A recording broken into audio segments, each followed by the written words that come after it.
네, 안녕하세요. 잔매거진의 김태진입니다. 여름 장마가 참 반가웠는데요. 일부 지역을 제외하고는 마른 장마가 이어지고 있습니다. 우리 취업 시장에서도 시원한 비를 많은 분들이 기대하고 계시는 것 같습니다. 시원하게 성공 취업하기는 마음을 여러분들이 기다리고 계신 것 같은데 기우제를 지내는 마음으로 비는 결국 오니까요. 항상 취업 준비하시기를 바라겠습니다. 자, 오늘 금요일 잔매거진 여러분들 너무 좋아하시는 취업 토크 잡담으로 꾸며보도록 하겠습니다. 함께해 주실 잡담꾼들 소개해드릴게요. 먼저 모든 토크를 컨설팅으로 연결하는 오로지 취업만 생각하는 남자 홍기찬 컨설턴트. 안녕하세요. 안녕하십니까. 메르스 이제 끝나고 하반기 7월 달 시작됐거든요. 그래서 구직자 여러분들도 9월 시즌이 이제 2달 남았으니까 2달 동안 계획 좀 차근차근 밟아나가는 스타트가 오늘 방송이 됐으면 좋겠습니다. 네, 오늘도 기대하겠습니다. 이어서 직설적이지만 정말 통쾌한 상담을 해주시는 잡드림 연구소의 강민혁 대표님. 안녕하세요. 네, 안녕하십니까. 어저께 토익 학원에 갈 일이 있어가지고 네네. 제가 방문을 했는데 정말 인산인해더라고요. 그걸 보면서 이제 하반기가 좀 어느 정도 시작이 됐구나를 느껴지더라고요. 학생들 나름 걱정하는 표정도 있었지만 그래도 여름방학이기 때문에 좀 더 힘을 얻고 한번 뭔가 해보려는 의지를 보면서 정말 이제 희망을 저도 받기 때문에 네. 우리 학생들 좀 잘해낼 수 있을 거라고 좀 믿고 오늘 같이 함께 시간을 좀 만들었으면 좋겠습니다. 네, 오늘 좋은 말씀 부탁드립니다. 자, 이어서 촌철살인, 합리적인 멘토, 그리고 또 재미있는 멘토, 우리 이시안 대표님. 안녕하세요. 네, 안녕하세요. 예. 두 분이 너무 진지하셔서 네. 모든 토크를 농담으로 연결하고 있는데 이래도 되나 하는 그런 생각이 좀 들긴 하는데요. 뭐 이런 장마 같은 그런 것들, 취준생들 많이 기다리실 텐데요. 정말 취업계 스콜 같은 그런 정보를 보내드리도록 하겠습니다. 네, 오늘 시원한 말씀 기대하겠습니다. 이어서 잡지사 한 곳만 바라보고 있는 취업준비생 우리 이동익 군. 안녕하세요. 네, 안녕하세요. 이동익입니다. 이제 오늘 오프닝 때 장마 얘기가 나왔잖아요. 네네. 이게 되게 저한테는 뜻깊은 게 면접을 보면 볼수록 제가 약간 발전되는 느낌이 들어요. 그러니까 무슨 말이냐면은 이제는 되게 좁은 시야를 가지고 이렇게 면접이 임하고 있었다면은 면접을 보면 볼수록 이렇게 면접관님들께서 좋은 말씀도 해주시고 내가 보기에는 당신은 이런 꿈을 가지고 이렇게 임하면 더 좋을 것 같다는 식으로 좀 더 현실적인 이렇게 조언을 해주시더라고요. 그래서 저는 아무래도 이렇게 면접에서 이렇게 떨어지는 것도 물론 가슴이 아프지만 계속된 면접으로 인해서 제가 이렇게 발전되는 모습을 보는 게 되게 반갑다고 생각을 합니다. 그래요. 원래 또 떨어지면서 배우는 거니까 그렇죠. 이 긍정적인 변화를 지금 체험하고 있군요. 자, 이어서 절반은 이미 취업을 했다는 취준생, 반취생 최윤선 양. 안녕하세요. 안녕하세요. 네, 이제 4학년 1학기 성적 확인하고 4학년 2학기를 이제 기우제 지내는 마음으로 떨리면서 기다리고 있는 최윤선입니다. 그래요. 요즘에 뭐 별일 없죠? 없네요. 그래요. 네. 성적표가 별일이죠. 성적표. 큰일일 거예요. 맞아요. 그래요. 우리 또 윤선 양 오늘 또 상큼한 토크 기대해 보겠고요. 또 잔매거진의 안방마님과도 같은 우리 캐스터와 앵커를 넘나드는 강주리 씨. 안녕하세요. 네, 안녕하세요. 강주리입니다. 매주 금요일이면 어김없이 찾아오는 잔매거진의 마스코트 강주리입니다. 네, 오늘도 멋진 활약 부탁드리겠습니다. 자, 오늘 잡담 1부와 2부로 나눠서 진행해 보겠고요. 1부 각종 설문조사 결과를 토대로 다양한 이야기 나눠보겠습니다. 우리 주리 씨가 오늘의 주제 소개해 주실까요? 네, 낙타가 바늘구멍 통과하기와 하늘의 별 따기 등으로 이 비유가 되는 취업 시장에서는요. 남들과 다른 경쟁력을 갖기 위해서 기업이 원하는 사람이 돼야 된다고 합니다. 그러다 보니 교육계가 아닌 취업에도 이 사교육 시장이 열렸다고 하는데요. 당연히 아무래도 금전적인 지출도 함께 따를 텐데요. 졸업하고 취직해서 효도를 해야지 했는데 또 한 번 부모님께 손을 벌려야 하는 현실. 돈 벌기 위한 또 돈이 또 필요한 우리 취업준비생들 해법은 없을까요?가 오늘의 주제입니다. 그래요. 예.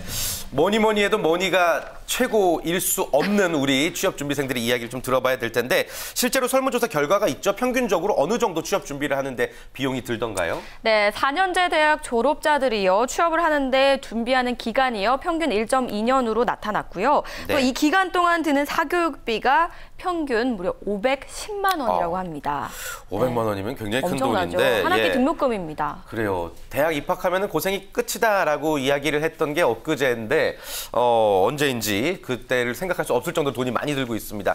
일단 강민혁 대표님, 왜 이렇게 돈이 많이 든다고 보시는지요? 저 많이 드는 건가요? 510만 원이면 적은 건가요?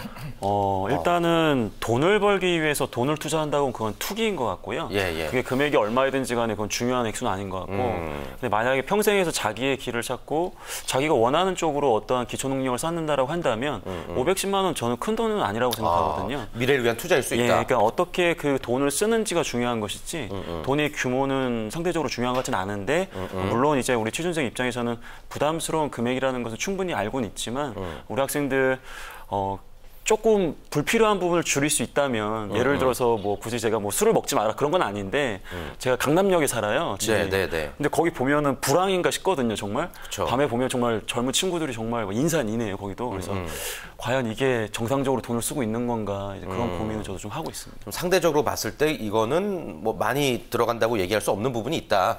어느 정도. 어느 정도는 예. 홍 쌤은 어떠세요? 이 취업 비용이라는 게 500만 원 정도라는 것에서 어떻게 생각을 하세요? 저는 뭐 굉장히 많은 비용이라고 생각하고요. 그러니까 학생들이 뭐 가정 환경이 다르니까 근데 힘든 친구들도 많거든요. 그래서 아르바이트 하면서 본인 학비 마련하고 또 학자금 대출 받고 뭐 이런 학생들이 많으니까 당연히 사회적으로 줄이기 위한 노력이 있어야겠죠. 그러니까 지금 영어 스피킹 시험이 한 번 보는데 한 7만 8천 원, 한 8만 원 돈이 들어요. 그래서 학생들이 그런 시험도 많이 응시하게 되고 그 사회적 기업에서 요구하는 부분들이 되게 많아지고 있거든요. 그러니까 예전에는 뭐 면접 볼 때 일반적인 대화식의 면접이었다고 하면 지금 뭐 VMD 같은 거 쓰는 친구들은 포트폴리오 만들어야 되고요. UX, UI 디자인 직군 친구들이 그 포트폴리오를 만들어야 되는데 그 어렵거든요. 그러니까 당연히 또 이분들 학생들 입장에서는 사교육에 의지를 하게 되고 저도 뭐 취업 사교육 시장에서 일을 하고 있는 사람 중에 하나거든요. 그러니까 조금 좀 과도한 부분들에 대해서 너무 기업 입장에서 경력자들을 채용하듯이 채용 프로세스가 바뀌고 있는 이 트렌드가 지금의 취업 사교육 시장을 좀 격화시키고 있다. 저는 뭐 개인적으로 그렇게 생각합니다. 좋습니다. 일단 좀 기본적인 이야기를 나눠봤는데 일단 그 500만 원이 어디에 드는지를 이야기를 들어보고 조금 더 자세하게 이야기를 나눠봤으면 좋겠습니다.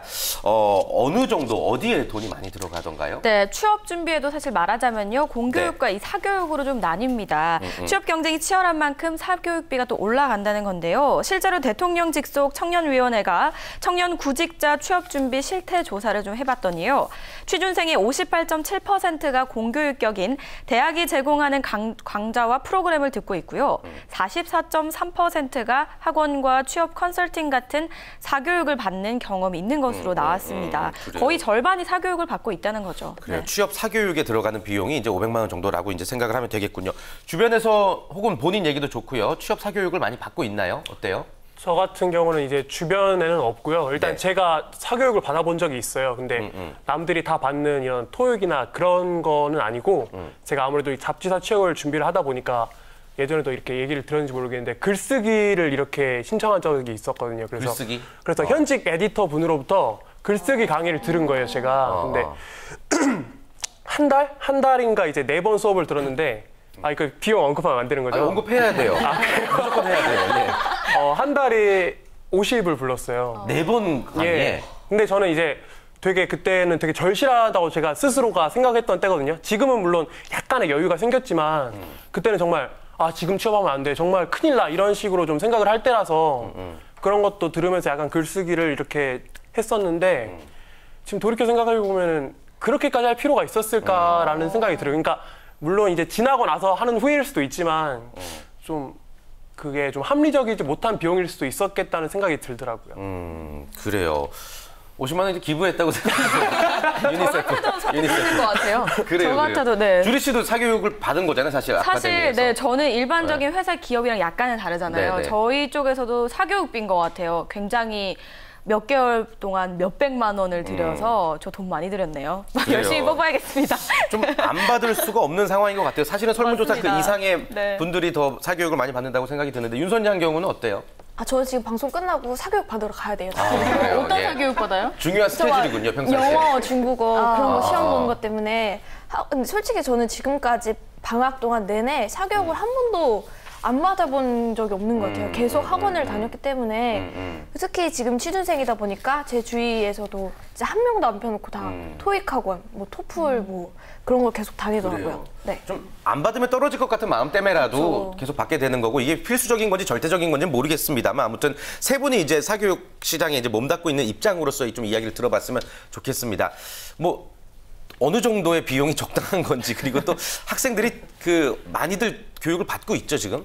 그러니까 이게 사실은 취업 사교육이라고 하잖아요. 네. 근데 요 경계를 좀 정확히 보셔야 되는 게 그러니까 공교육이라는 게 없어요 여기는. 취업의 공교육이라는 게 대학에서 가르쳐 주는 건데 가만히 생각해 보면 취업 사교육에 계신 분들이 대학에 출강을 해서 거기서 또 알려주거든요. 그러니까 주체는 같은 거죠.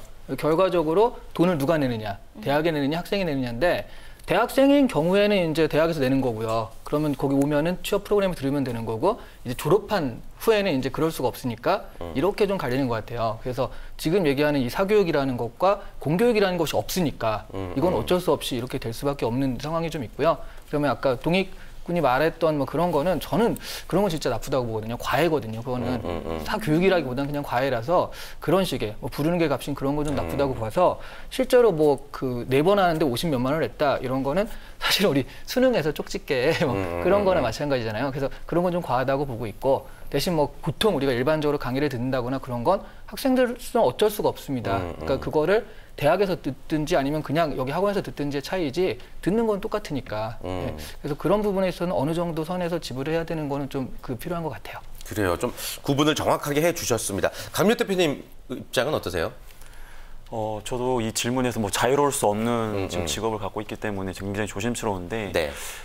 대표님 오늘도 제가 좀 대표님하고 생각이 좀 달라가지고 저요 이런 거 좋아요. 이렇게 안티를 여기 심어놓은 건가 이렇게 좀 의심할 것 같은데 네. 저는 아까 동익군이 이야기했던 사례를 들으면서 네. 방법은 좀 잘못된 것 같아요. 과외라는 거. 근데 저는 오히려 투기가 아니라 투자를 했다고 생각하는 게 아까 우리 취업 비용이 510만 원이 나왔다고 했는데 상당수가 뭐 기본 스펙을 쌓는데 굉장히 많은 돈을 투자하거든요. 근데 자기의 직무 관련해가지고 직무 역량 향상을 위해서 노력한 금액은 제가 봤을 때는 10%도 안 될 거라고 생각이 들어요. 근데 우리 학생 같은 경우에는 우리 학생이라고 해도 되나요? 학생이죠. 네, 동익군. 네. 아니, 표정이나 이런 포스를 보면 제가 이렇게 학생 같아 보이진 않아가지고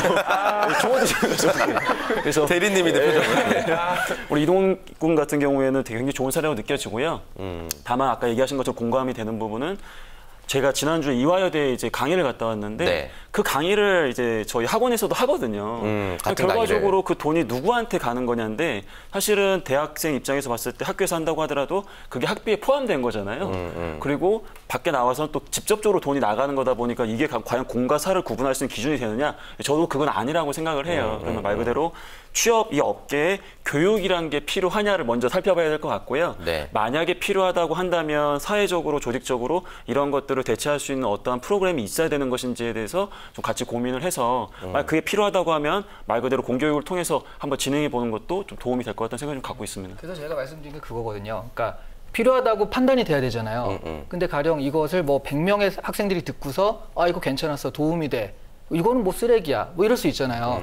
그런 것들은 판단이 되는데 1:1 그 과외 같은 거는 그런 건 사실 말하기 나름이고 그런 건 판단도 안 되고 또 어떻게 되는지도 모르고 그래서 저는 아까 그런 식의 거는 좀 바람직하지 않다. 그 어떤 판단도 불가능하고 정말 필요한 건지. 근데 이런 것들이 좀 이렇게 좀 많이 퍼져 있을 때는 그런 판단이 가능하니까 저는 사실은 그런 그 50만 원 드렸다고 그랬잖아요. 예. 근데 우리가 아까 봤던 한 40몇만 원 500만 원인가? 510만 원. 14개월에 500만 원이잖아요. 그러니까 네. 한 달에 45만 원 정도 되는 거거든요.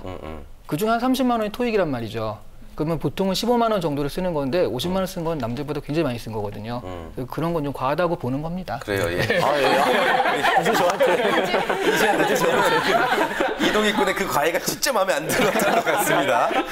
자, 아무튼 취업 사교육 관련해서 그 학생들이 어떤 것들을 많이 배우고 있는지에 대한 설문조사 결과도 있죠. 네, 가장 많이 준비하는 건 네. 아무래도 어학이고요. 어학. 그 다음에 이어서 컴퓨터 관련 교육이 그 뒤를 잇는다고 합니다. 그래요. 네. 이렇게 사교육까지 받는 이유에 대해서는 일단 어학 교육이 80% 그리고 컴퓨터 관련 교육이 48%라는 거 말씀드리겠고 이런 사교육을 받을 수밖에 없는 이유들은 우리 학생들이 뭐라고 답변했나요? 네, 취업준비생들에게 사교육을 받을 수밖에 없는 이유를 좀 물어봤더니요. 네네. 가장 효과적인 준비 방법이란 답변이 1위를 차지했습니다. 38.6%로 가장 많았고요. 다음으로는 혼자 할 자신이 없어서라는 답이 23.8%로 뒤를 이었고요. 그래요? 반대로 사교육을 받지 않는 이유를 한번 물어봤더니요. 53.8%가 그 비용이 부담스럽기 때문이고 22.5%가 그 효과를 확신할 수 없어서라고 답을 했다고 합니다. 그래요. 비용이 부담스러워서가 절반이 넘는다는 것도 조금 여러분들이 생각을 하셔야 되는 부분인 것 같습니다. 만약에 내가 사교육을 안 받는다고 한번 쳐봅시다. 어떤 느낌일 것 같아요, 동익군? 그러니까 사교육을 받지 않은 채로 취업 시장에 뛰어든다. 나가는 경우를 생각하시는 거죠? 예. 그런 경우라면 솔직히 부담은 좀 될 것 같아요. 그러니까 예를 들어서 사교육이라는 거를 모두가 안 받으면 상관이 없거든요. 그러면 공평하잖아요. 근데 나는 안 받고 다른 사람들이 다 받는 경우, 이런 경우는 솔직히 다른 사람들도 다 하니까 나도 하는 거거든요. 다른 사람들이 다 안 하면은 물론 내가 앞서갈 수는 있겠지만 그런 상황에서는 안 하면 너무 불안할 것 같고, 사실 이 불안한 심리 때문에 사교육을 하는 게 아닌가 이런 생각이 듭니다. 근데 저게 바로 우리나라 그 초등학생부터 길들여져 온 거거든요. 사실은 내가 하고 싶어 한다기보다 남들도 해, 옆집 철수도 해, 앞집 영희도 한대더라, 이런 것 때문에 부모님 보내기 시작하고 그런 것을 초중고에서 계속 해왔기 때문에 사실 우리나라에서 학원이라는 게 그런 거잖아요. 그 개그맨이 안 웃기던 개그맨 갑자기 웃기면 뭐 학원 다니셨어요? 이런 얘기를 하잖아요. 네. 뭐 생킴이 그 김풍한테 지면은 요리학원 간다고. 그러니까 한국에서는 학원이란 개념이 되게 효율적으로 어떤 걸 향상시킬 수 있는 스킬을 가르쳐 준다라는 개념이 딱 있거든요. 그러다 보니까 지금 여기서 이분들이 가장 효과적인 준비 방법이다라는 건 뭐 맞을 수밖에 없죠. 근데 다만 그 비용이 적절하냐 뭐 그런 것들의 문제인 거지, 실제로 효과적인, 그래서 동익군이 그렇게 가야지 좀 불안함을 해소할 수 있을 것 같다라고 말하는 건 좀 당연하다고 생각을 합니다. 대표님, 근데 제가 여쭤보고 싶은 게 있는데, 네네. 그 우리나라뿐만 아니라 다른 나라에서도 어떤 스킬이나 이런 거를 습득하기 위해서는 학원을 가는 게 좀 합리적인 방법 아닐까요? 네, 외국에서 갑니다. 그렇죠. 예. 가령 우리가 미국 같은 경우에는 사교육이 없다고 생각하잖아요. 우리나라에 약간 국한된 이민 갈 생각이에요? 아니, 아니라 궁금해서 여쭤봤습니다. 외국의 경우는 어떤지? 네, 미국 같은 경우도 초중고생들 같은 경우에는 여름 캠프를 그렇게 많이 가요. 5일짜리 무슨 캠프인데 그런 것들이 포트폴리오가 되거든요. 근데 이 캠프가 정말 비싸요. 그리고 또 하나, 그걸 신청하려면 유명한 캠프는 6개월 전에 신청을 해야 되고요. 그렇게 하면은 보통 여름방학 때 한 4,500만 원 듭니다. 미국도요. 그리고 나중에 이제 고3에 해당하는 정도 되면 SAT 학원을 보내거든요. 그 미국의 수능 같은 거. 그래서 사실 우리가 미국 애들은 되게 자유롭다라고 생각하는 건, 한마디로 나 대학 안 가고 이 지역에서 그냥 그 주유소는 할 거야, 이런 사람들이 그렇지, 실제로 명문대학을 노리는 학생들은 학원을 많이 가거든요. 그래요. 미국도 여전합니다. 아무튼 뭐 사교육의 필요성에 대해서는 뭐 우리 전문가분들이나 학생분들이나 어느 정도 공감을 하고 있는데, 이제 오늘 주제가 이제 돈 얘기다 보니까 이 얘기 한번 나눠보죠. 사교육 받지 않는 이유 중에 비용 부담이 1위였어요. 학생들은 그렇다면 이런 비용들을 어떻게 충당을 하는지에 대해서도 한번 이야기를 들어볼까요? 네, 취업준비생 10명 중에 5명은요, 이 비용의 일부 또는 전부를 스스로 마련을 한다고 합니다. 예. 그래도 일정한 수입이 없는 학생들이다 보니까요, 부담은 결국 아무래도 부모님들에게 또 넘어갈 수밖에 없습니다. 월 1,000만 원 이상의 수입을 가진 부모의 경우는요, 자녀의 취업 사교육비로 평균 1,092만 원이 든다고 하고요. 월 평균 300에서 500만 원의 수입을 가진 부모는요, 평균 363만 원의 지출을 한다고 합니다. 결국 또 부모의 이 경제력에 따라서 자녀의 취업까지도 불평등이 생길 수도 있다는 현실이 부각되고 있습니다. 그래요. 당연히 부모님께 손 벌릴 수밖에 없는 입장인데, 좀 어려운 질문인데 홍쌤, 부모님께 손을 빌려서라도 사교육을 받는 게 맞다고 보세요? 어떠세요? 저는 고등학교하고 비슷한 것 같아요. 그러니까 우리가 고교 입시라는 중요한 그 시점이 있으니까. 네.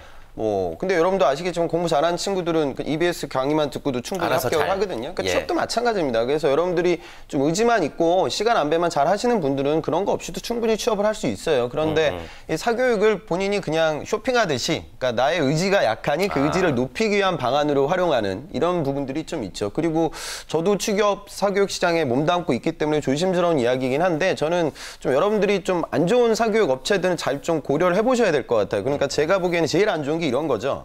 그러니까 기업에서 지금 확인하지도 않고 입증되지도 않은 자격증 관련되는 비즈니스 하는 분들이 계세요. 그래서 물론 그 자격증을 따면 자격증을 따는 그 과정들 속에서 나의 지식이 올라가긴 할 겁니다. 그런데 이제 구직자들은 항상 이력서에 한 줄 쓰는 걸 굉장히 목말라 하고 있기 때문에, 그러니까 뭔가 스펙을 만들기 위해서 기존에 나와 있지 않은 그런 좀 새로운 비즈니스를 진행을 하시는 건데, 그분들 입장에서는, 구직자 입장에서는 좀 굉장히 힘들고요.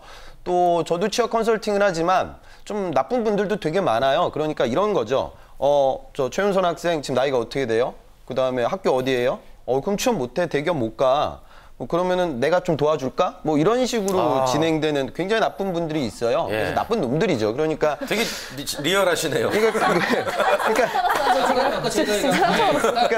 이런 식이죠. 그러니까 자, 내가 취업을 하기 위해서는 경제 경영을 알아야 돼. 근데 내가 잘 몰라. 그래서 뭐 강의를 통해서 공부를 한다. 뭐 할 수 있는 거죠. 그다음에 뭐 남들 앞에서 얘기하는 기술은 사회생활하는 데 있어서 되게 중요한데 PT 스킬이 너무 부족해서 뭐 그런 교육을 받아. 뭐 이건 할 수 있는 거죠. 그런데 굉장히 사회적으로 약자, 그리고 지금 청년 취업이라는 사회적 문제 정점에 서 있는 그런 좀 굉장히 힘든 친구들을 대상으로 감성 마케팅을 진행하는 케이스들이 많아요. 그래서 저는 그런 부분들은 저도 취업 사교육 시장에 있지만 좀 지양돼야 된다고 생각을 하고, 학생 여러분들도 뭐 그런 부분들보다 그냥 여러분들이 편하게 생각했으면 좋겠어요. 그러니까 나한테 약점이 있으면 뭐 소소한 금액이라고 하면 뭐 잠깐 한번 공부해 볼까? 뭐 이 정도 느낌으로 좀 다가가는 게 좋지 않나? 예, 그렇게 생각이 됩니다. 저는 그러니까 이렇게 사교육을 얘기할 때 컨설팅이랑 연관지어서 많이 생각하잖아요. 근데 아까 비용을 봐도요. 어학이 대부분이죠. 500만 원 중에 어학이 350에서 400이에요. 실제로 이거는 어떻게 고쳐져야 되냐면 기업에서 우리 토익 필요 없어라고 정확히 얘기해 주면 돼요. 그럼 토익 점수 받으려고 그렇게 돈을 안 쓰거든요.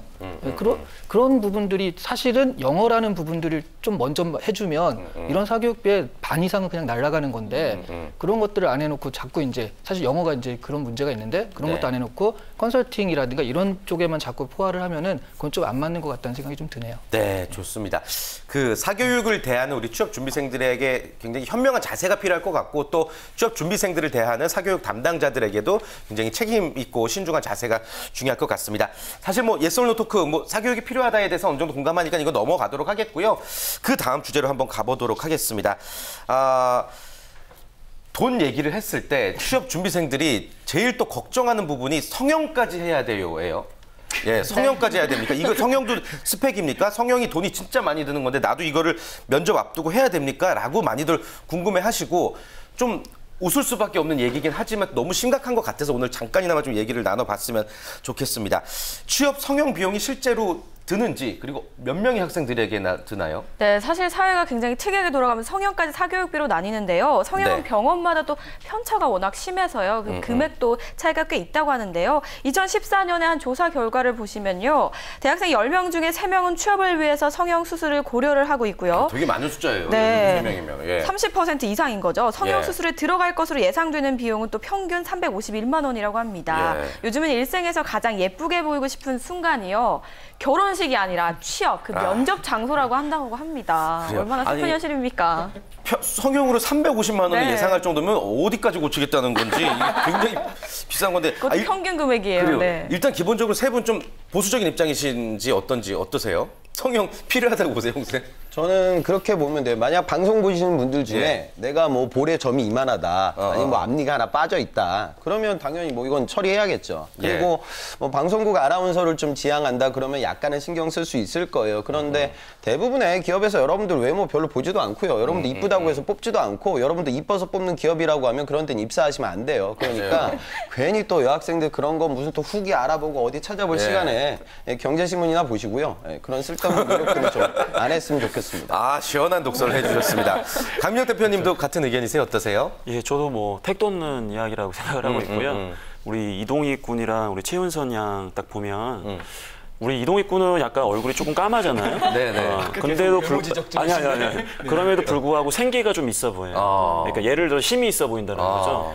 결과적으로 잘생기고 뭐 못생기고 이런 걸 떠나가지고 구직자스럽다라는 말을 들으면 그건 최악의 평가예요. 근데 우리 지원자가 청년스럽다, 굉장히 되게 긍정적이고 밝아 보이고 힘이 있어 보인다. 그런 걸 이제부터 지향하시고 두 분도 연습을 하시면 뒤에 이렇게 아우라가 이렇게 좀 보일 수도 있거든요. 인상과 이미지라는. 지금은 반반인 것 같아요. 지금 좀 더 살펴봐야 될 것 같고요. 아니, 여쭤보고 싶은 게 있는데 구직자스러운 건 어떨 때 듣는 말이에요? 진짜 그러게요. 좀 찌질해 보이는? 되게 직설적인 표현인데 맞는 표현 같고요.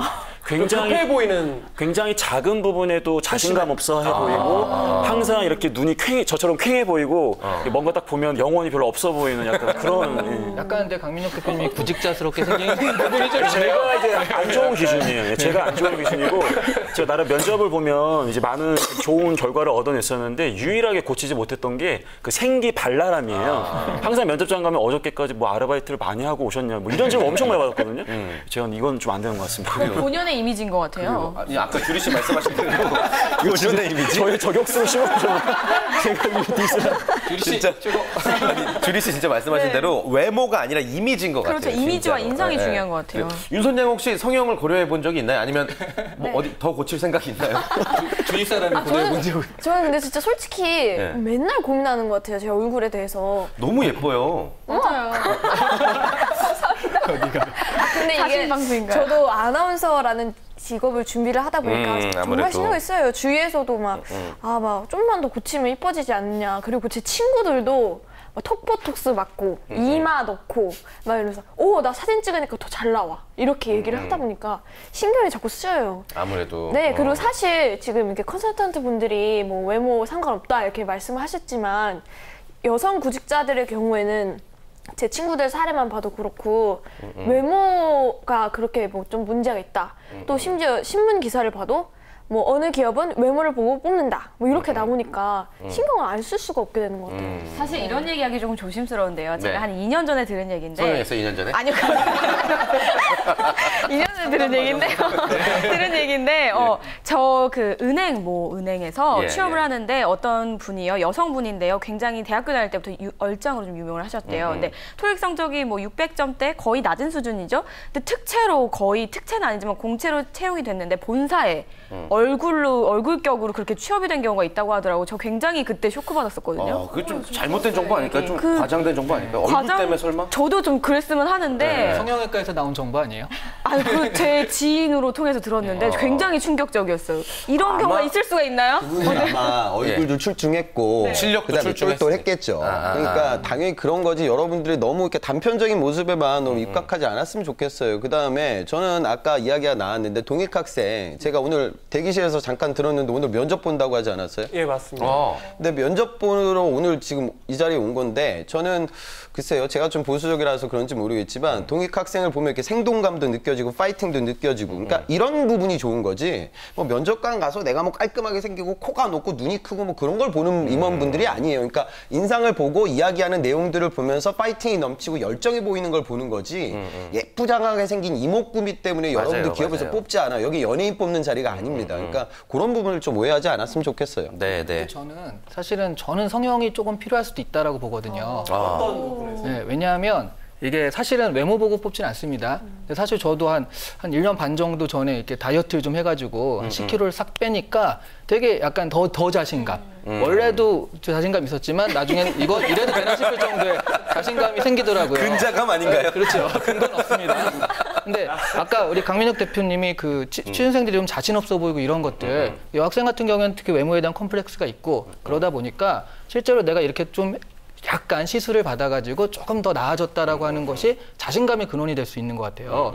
그래서 했을 때 그런 자신감의 태도가 우러나올 수 있다라는 거죠. 그래서 만약 내가 그게 너무 마음에 걸리고 취업을 할 때 뭐 면접관들이 예뻐서 뽑는다기보다는 스스로의 자신감을 좀 업시키겠다라고 하는 측면에서는 뭐 렛미인 같은 프로그램도 있잖아요. 네, 그런 네. 건 자존감 때문에라도 좀 필요할 수도 있다고 봅니다. 그래요. 그러니까 성형을 구분 지었을 때 제가 중간 좀 이야기를 끼어들자면 성형을 구분 지었을 때 미용 성형이 있어요. 예뻐지려는 성형이 있고 자신감 성형이 있거든요. 근데 자신감 성형의 대부분은 돈 얼마 안 드는 시술이 많아요. 주름을 핀다든지 어떤 볼을 갸름하게 만든다든지 이런 거 정도는 좀 공유를 해도 되는 정보 같은데 쓸데없이 성형을 해서 내가 붙을 거라는 어떤 기대감에 의한 성형, 돈을 꺼서 하는 성형은 정말 택도 없는 소리라고 저도 말씀을 드리고 싶습니다. 예, 아무튼 취업 사교육 비용도 많이 드는 여러분들일 텐데 그 비용이 합리적으로 지출하는지에 대해서는 스스로 판단하셔야 될 것 같고 그 비용 안에 성형 비용이 과연 포함돼도 되느냐에 대해서는 좀 의문을 가져보도록 하겠습니다. 자, 1부 취업 토크 잡담 여기서 마무리 짓도록 하겠고요. 잠시 후에 더욱더 재밌는 2부 이슈 토크 꾸며보도록 하겠습니다. 저희들 7명 잠시 후 2부에 다시 인사드리겠습니다.